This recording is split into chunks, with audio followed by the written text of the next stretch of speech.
देखिए south China सी में China को बहुत प्रॉब्लम है।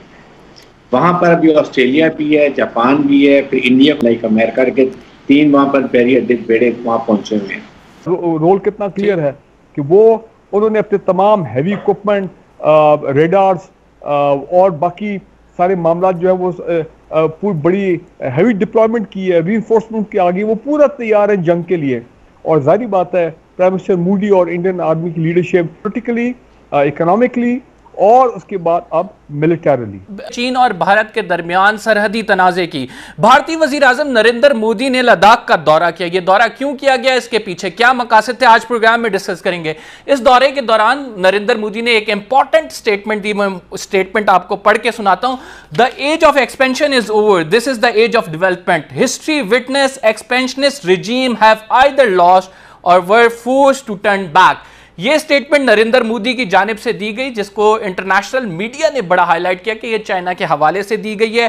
भारत ने डिजिटल स्ट्राइक की और डिजिटल स्ट्राइक में इस भारत ने टिकटॉक समेत 59 ऐप हैं चाइनीज जिन पर पाबंदी लगा दी। एक तरफ तो चाइना को वो जवाब देता है, भारत का रवैया है इस पर जो है इंटरनेशनल तंजीमें भी खामोश हैं और लोग बाकायदा सोशल मीडिया पर टैग कर रहे हैं, यूएन को टैग कर रहे हैं, यूएनएचसीआर को टैग कर रहे हैं कि ये तमाम चीज़ें हो रही हैं और इनका कोई नोटिस लेने वाला नहीं है। करते हैं फारूक साहब, आपके जानिब पहले आऊँगा कि नरेंद्र मोदी का लद्दाख में जो विजिट है और जो तकरीर की गई है, इसको आप किस तरह से देखते हैं? आज ही खबर आई है कि $2.4 बिलियन का एमरजेंसी में वो जा रहे हैं रशियन के पास कि हमें को 30-32 जहाज आप दे दें।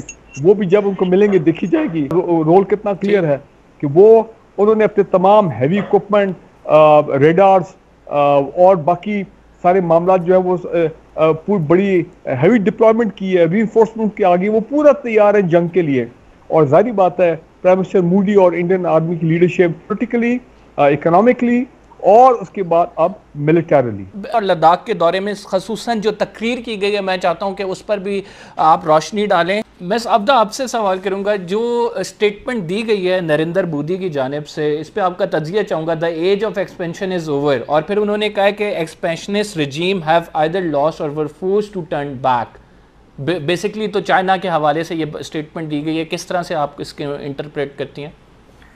देखिए जी, हिंदुस्तान खासा बुखलाया हुआ है और नरेंद्र मोदी का जो लद्दाख का विजिट है वो भी इसी हवाले से है। और चीन और भारत के दरमियान सरहदी कशीदगी बढ़ती जा रही है और आज हम उसी पर डिस्कस कर रहे हैं। रोज़ हम देख रहे हैं कि नई डेवलपमेंट हो रही है। अभी रिसेंट डेवलपमेंट वज़ीर आज़म नरेंद्र मोदी का विज़िट था गलवान वैली में। इसके अलावा इंडिया की जानिब से, वज़ारत ख़ारजा की जानिब से उनकी स्टेटमेंट जो दी गई है उसे मैं डिस्कस करना चाहूँगा।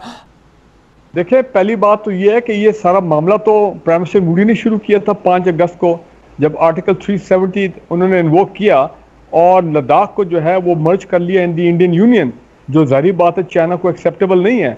और फिर उसके बाद इन्होंने शरारत क्या की कि इनके कुछ लोग हैं जो कि गए हैं, line of actual control cross किया है, उस पल्ली तरफ गए हैं।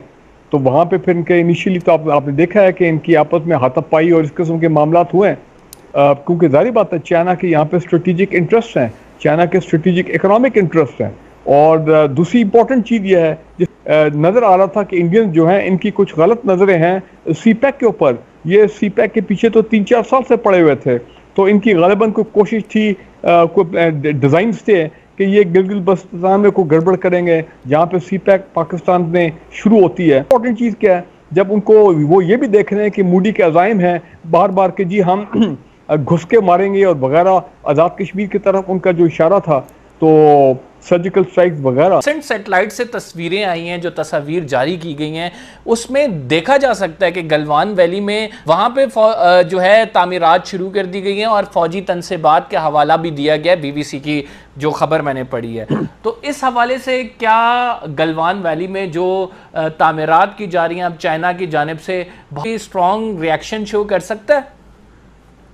देखिए, बात यह है कि शरारत इंडिया ने शुरू की, वेदर इट इज अमेरिका और इंडिया और हुसोएवर, इसलिए कि देखें साउथ चाइना सी में चाइना को बहुत प्रॉब्लम है।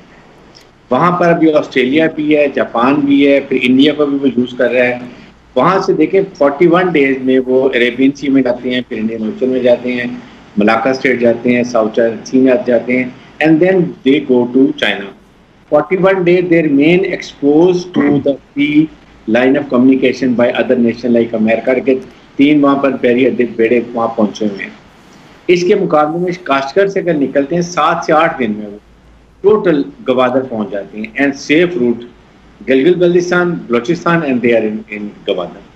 तो इसलिए वो इस पर कॉम्प्रोमाइज करेगा. ये जो 5 अगस्त को जो भी उन्होंने हरकत की है कश्मीर में भी और लद्दाख में भी, ये दोनों थ्रेट करती हैं चाइना और पाकिस्तान को भी. इसलिए कि चाहे वो अभी क्लेम लद्दाख भी कर रहे हैं, गिलगित बल्तिस्तान भी कर रहे हैं, अमेरिका भी यही कर रहे हैं.